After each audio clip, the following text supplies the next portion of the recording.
안에서 나온 다음 해 첫째 딸이라고 했어요. 그러면 수레굽한 지 2년 첫 딸이에요. 이제 2해 첫 달에 접어들게 되었습니다. 아직 이스라엘 백성들은 애굽에서 나왔지만 가나안으로 들어간다라는 꿈을 가지고 나왔지만 그들은 아직 어디에 있습니까? 시내 광야에 머물러 있습니다. 그 광야에서 하나님이 모세에게 말씀하여 이르시되, 여러분 이 구절이 계속해서 반복되면서 하나님은 모세에게 말씀하시고 모세는 백성에게 전달하는 양식으로 이 민수기가 계속해서 기록되어져 있다는 것을 계속 말씀드렸죠. 그죠? 그런 패턴이에요. 그러나 이 패턴이 나올 때마다 새로운 주제를 하나님의 백성에게 말한다. 그렇게 전환의 의미가 있다는 거예요. 이번에는 하나님이 이스라엘 백성에게 무엇을 말씀하실까 보니까요. 이스라엘 자손에게 유월절을 그 정한 기일에 지키게 하라 하고 하나님이 모세를 통해서 명령하고 있습니다. 그럼 이 유월절이라는 것은 여러분과 여러 차례 나누었기 때문에 그래도 다 알고 계셔요. 그런데 정확하게 알고 있지 않기 때문에 설교자는 유월절이라는 이 어려운 단어가 나올 때마다 여러분에게 계속해서 설명을 드리는 거예요. 유월절이라는 것은 영어로 패스오버인데 지나가고 넘어섰다, 그런 의미를 가진 단어입니다. 그럼 무엇에 대해서 지나갔고 무엇을 넘어섰는가, 거기에 대한 질문을 우리가 할 수가 있겠죠. 그것은 출애굽하던 밤에 일어난 일입니다. 하나님이 이스라엘 백성들이 400년 동안 애굽에서 노예 생활을 하고 있는데 그들을 해방시킬 때 마지막 밤에 일어난 일이에요. 죽음의 사자가 그 땅에 있는 모든 첫째 것들을 사람에서부터 짐승에 이르기까지 다 죽이겠다.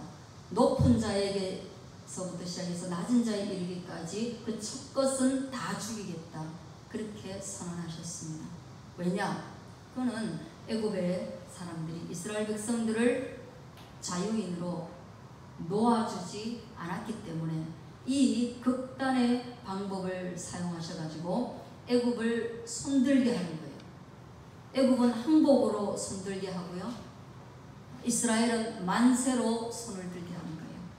그래서 그날에는 온 백성이 손을 들었는데 하나는 항복의 손을 들었고 하나는 승리의 손을 든 겁니다. 어떻게 그런 일이 일어났느냐?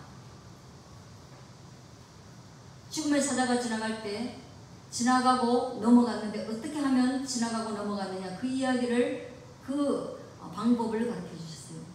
그는 어린 양을 잡아라.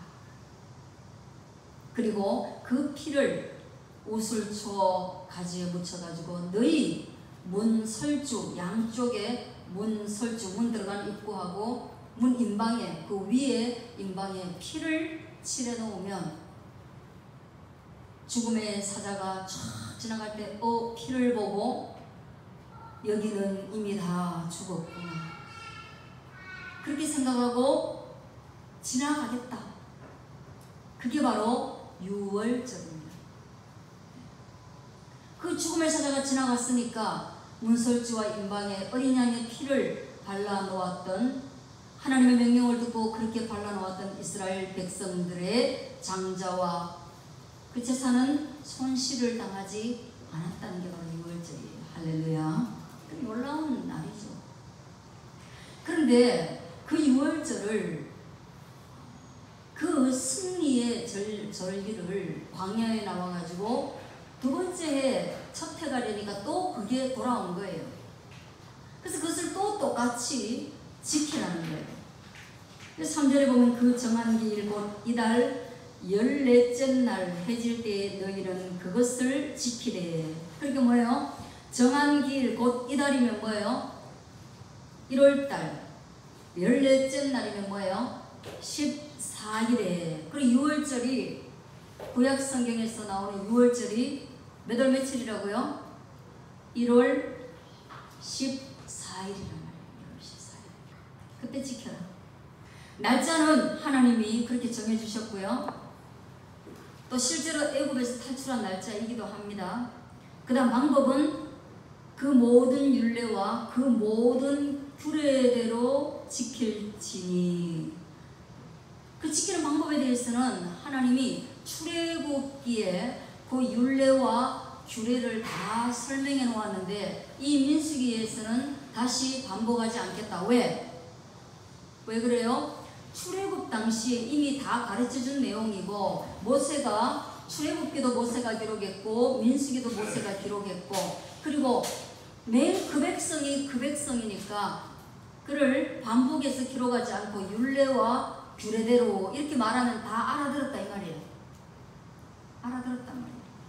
해마다 우리가 추석이 되고 해마다 우리가 구정이 되고 설을 맞이하면 그걸 어떻게 하는지 계속해서 반복하지는 않잖아요. 첫 해나 둘째 해에 한 번 정도 이렇게 해주고 그 뒤부터는 그냥 경험을 쌓아가는 거죠.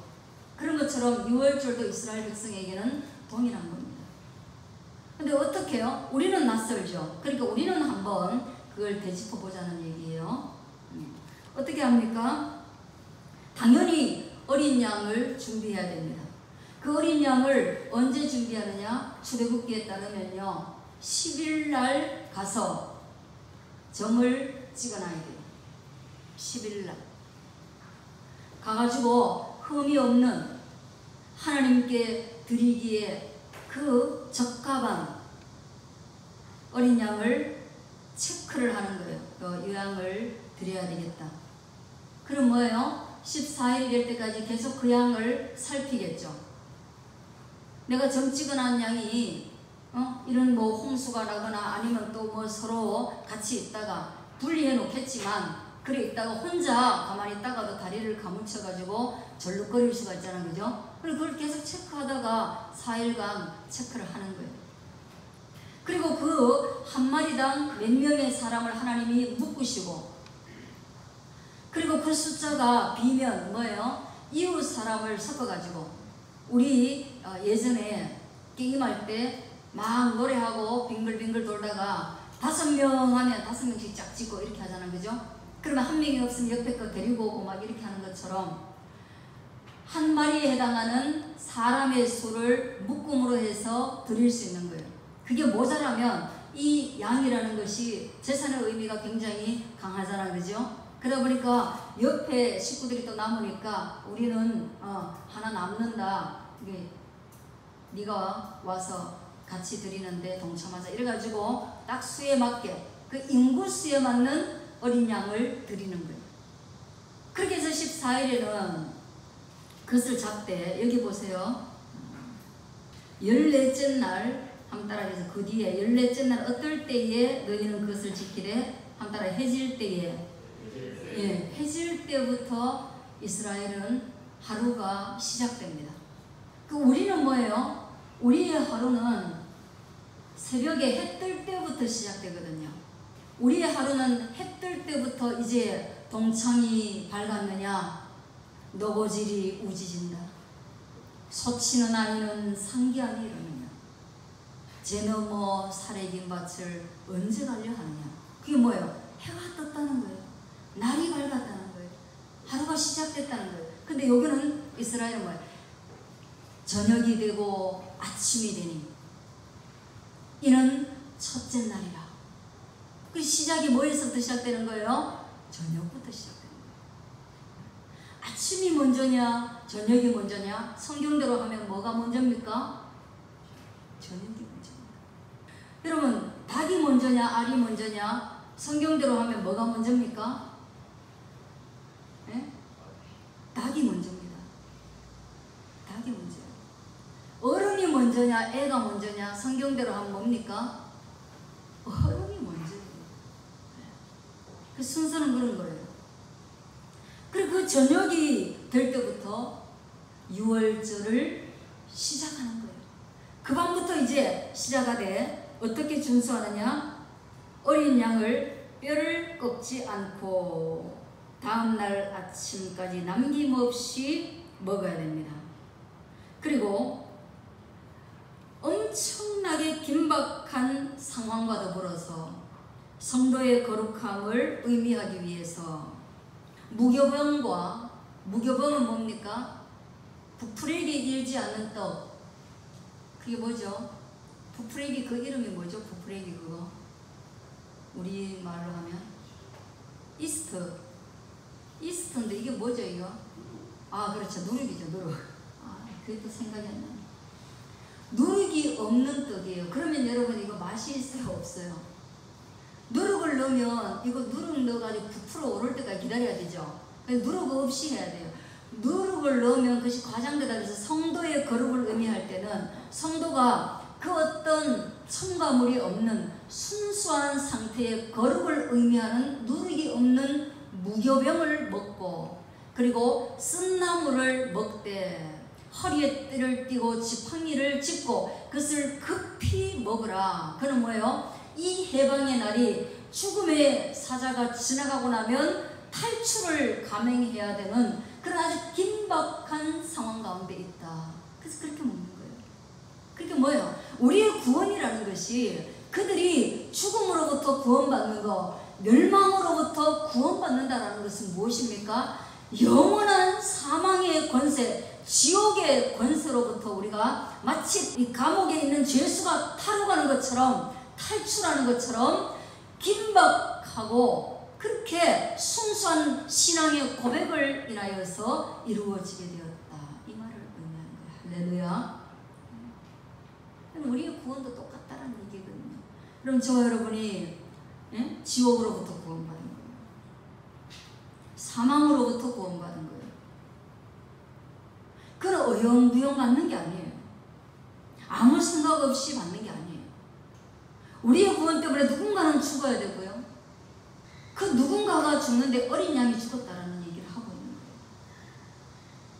그리고 우리가 구원받는데 구원받지 못한 사람들은 뭐예요? 항복에 손을 드는, 곡소리를 내는 그런 생과 사가 갈리는 현장이 바로 이 유월절의 현장인데, 이것을 지켜, 이것을 기억하여 매 해마다 그렇게 상기해라 이 말이에요. 그럼 이스라엘 백성들은 이것을 지킬 때마다 어떤 생각이 들겠습니까? 예, 이스라엘은 마치 애굽에서 400년간 종살이 했던 그 조상의 업적을 매 해마다 체험하게 되는 거예요. 그리고 이스라엘 백성들은 그 민족의 뿌리가 어디에 있다? 그들의 생명의 뿌리가 어디에 있다라고 생각하는 거예요. 자기들이 전쟁을 치러가지고 이긴 조상의 언덕에 있는 것이 아니라 아무런 공로 없이 죽음의 사자가 자기들을 패스오버한 그 하나님의 은총에 있다라는 것을, 이스라엘 백성의 뿌리는 하나님께 있다라는 것을 깨닫게 되는 것이 바로 유월절입니다. 할렐루야. 그래서 이스라엘 백성들은 오늘날에도 그들의 뿌리가 어디에 있습니까? 하나님께 있습니다. 여러분, 이스라엘 백성들이 흔들리지 않는 이유는 뭐예요? 이 유월절의 사상인 거예요. 그들의 생명의 근원이 하나님께 있다. 그들 민족의 근원도 하나님께 있다라는 것이에요. 근데 우리나라는요? 우리나라는 뭐예요? 왜 자꾸 흔들립니까? 우리 민족이 지금 이렇게 잘 살게 된 것이 어느 한편에서는 그것이 누구에게 있다라고 생각하는 거예요. 미국과 더불어 이승만 대통령이나 또는 무슨 산업혁명이 이런 데 있다라고 생각하는 것이고, 또 어느 한편에서는 뭐예요? 독립운동가와 민주투사와 뭐 이런 식으로 해가지고 뿌리를 자꾸만 다른 데 두기 때문에 분열이 심각하게 일어나고 있고, 그 다음 뭐예요? 이 정권이 바뀔 때마다 상대방들을 거의 같은 민족끼리 몰살시키다시피 하는, 그리고 그 개념에 맞는 법들이 매번 바뀌는, 이렇게 혼란스러울 수가 없어요. 너무 혼란스러워요. 그런데 저와 여러분은 성경을 믿는, 저와 여러분은 하나님을 믿는 믿음의 사람들이기 때문에 우리의 뿌리가 이 국가적으로는 어디에 있는지 난 잘 모르겠지만 여기에 가끔은 있을 때도 있고 저기에 있을 때도 있고 옳은 것을 취하면 되겠지만, 그러나 궁극적으로 저와 여러분의 뿌리, 생명의 뿌리는 어디에 있습니까? 저와 여러분도 이스라엘 백성같이 하나님께 있습니다. 할렐루야. 그렇기 때문에 여러분, 이스라엘 백성이 흔들리지 않는 것처럼 저와 여러분도 이 정권이 정치를 하건 저 정권이 정치를 하건 뿌리가 여기 있다라고 말하건 저기 있다라고 말하건 누구라고 말하건 간에 우리는 흔들리지 않고 하나님께 뿌리를 들고 하나님의 명령을 지키면 되는 거예요. 예. 그러면 되는 거예요. 그걸 근원으로 지키면서 취사 선택하면 되는 거예요. 우리 하나님의 뿌리에 걸맞는 것을 선택하면 되는 거예요. 그래서 모세가 그 율례와 그 모든 규례대로 이스라엘 백성들에게 명령하여 유월절을 지키게 한 거예요. 그리고 오늘 저와 여러분은 그 유월절의 다른 의미를 한번 짚어보는 거예요. 그러면 왜 우리는 이 중요한 이스라엘 백성들이 해마다 지켜서 그 뿌리를 확인하는 그 유월절을 오늘 우리는 안 지키는가? 우리 왜 안 지켜요? 왜 안 지킵니까?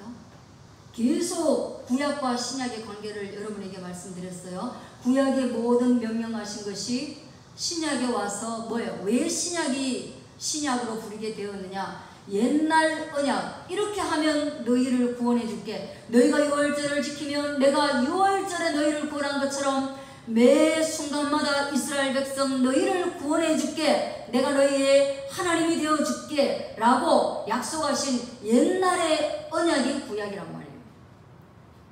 그런데 왜 새로운 언약인 신약이 생겨났어요? 새로운 언약이 생겨난 이유는 뭐예요? 그 옛날 언약을 완성시키신 예수님이 생겨나신 거예요. 할렐루야. 예수님이 그 모든 것을 완성하신 거예요. 뭐예요? 예수님이 오늘 이 유월절의 어린 양이 되신 거예요. 할렐루야. 우리가 왜 지금 유월절 안 지켜요? 왜 양을 안 잡아요? 예수님이 유월절의 어린 양이 되셔가지고 실제로 유월절 그 밤에 잡히셔가지고 마지막 밤에 만찬을 하시고 난 뒤에 뭐예요? 십자가에 못 박혀 죽으심으로 뼈가 꺾이지 않고, 똑같이 됐잖아요. 뼈가 꺾이지 않고 피 흘려 주심으로 말미암아 그 유월절 어린 양이 되셔서 그 유월절 어린 양이신 예수님을 그 피 우리가 먹고 마시면 그래서 예수님 뭐라 했어요? 너희는 나의 피와 나의 살을 먹어라 그리고 마셔라. 그래 뭐예요? 그러면 이스라엘 백성들이 구원받은 것처럼 죽음이 너희를 패스오버하리라. 예수 그리스도의 살과 피를 먹고 마시면 죽음이, 영원한 사망이, 영원한 멸망이 너희를 패스오버 지나가게 되고 너희는 영원한 구원을 얻으리라. 할렐루야. 이게 신약의 교회예요. 오늘 저와 여러분은 그걸 받아들인 사람들이에요. 그래서 여러분 보면요, 이스라엘 백성들은요 이 유월절을 이때 지켰지만 이렇게 역사가 막 누적되고 왕이 바뀌고요, 막 이 세계 정세가 막 급변하고 이러면요 이 유월절을 이렇게 성실하게 잘 못 지켰어요. 왜? 외교관계에서 막 유월절을 지키지 못할 경우도 생기고요, 나라의 여론도 그렇게 되지 못할 경우도 막 생깁니다. 그래서 왕들이요 막 이 유월절을 경시하고 막 이래요. 그럴 때마다 이스라엘은 위기를 당하고요, 하나님이 좋은 왕이다, 온전한 통치자로서 하나님께 칭찬 들었던 왕들은 다 뭐예요? 유월절을 다시금 새롭게 모세에게 명령하셨던 그 방법으로 그대로 지키는 왕이 등극하면요 그 왕의 시대에는 평화를 누리게 됩니다. 할렐루야. 그 뭐예요? 유월절 제대로 지키면, 한번 따라해요. 유월절 지키면 운명이 바뀐다. 이 말을 해주는 거예요. 뭔 운명이? 죽을 운명이 살 운명으로 바뀌는 거예요. 유월절 지키면. 이스라엘 계속 그랬어요.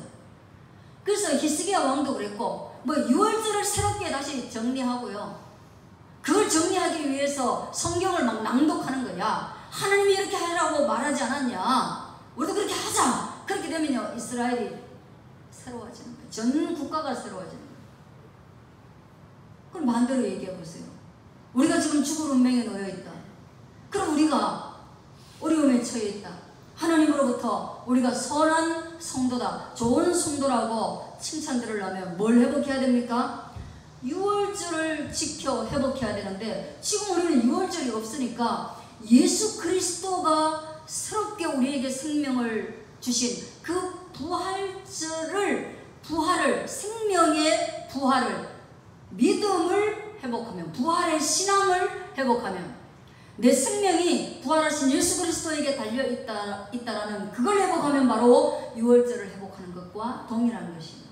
그러면 이 부활의 예수 그리스도를 내 생명으로 받아들이면 한번 따라해서 우리의 운명도 바뀌게 된다. 그럼 운명을 바꾸려면 어떻게 해야 돼요? 전밭이 하는 데 갈 게 아니라니까요. 타로를 볼 게 아니라니까요. 이수근이하고 서장훈이한테 가서 물어볼 일이 아니에요. 걔들이 뭘 알겠어요. 무엇이든 물어보살 거기 가지 말라는 거예요. 무엇이든 물어보살 해가지고 뭐 탁 넘겨가지고 운명을 막 얘기해주고 상담해주는데, 우리의 진실한 카운셀러는, 상담자는 예수님이세요. 우리의 운명이 예수 그리스도에게 달려있어서 오늘도 저와 여러분이 난 죽을 것 같아. 그러면 죽지 마시고, 절망하지 마시고, 패배감 느끼지 마시고, 죽을 것 같아. 그러나 살리신 분이 누구야? 400년간 여러분 죽을 것 같았던 적이 있었나요? 이스라엘은 노예로 400년간 죽을 것 같은 그 운명을 뒤집어 엎었습니다. 그렇다면 우리의 개인의 운명 가운데 뒤집어 엎지 못할 운명이 없는 것이죠. 누가? 부활하신 예수 그리스도가. 저는 오늘도 이 위기의 시대에 여러분의 운명을 주께 맡기는 저와 여러분 되기를 축복합니다. 기도하겠습니다.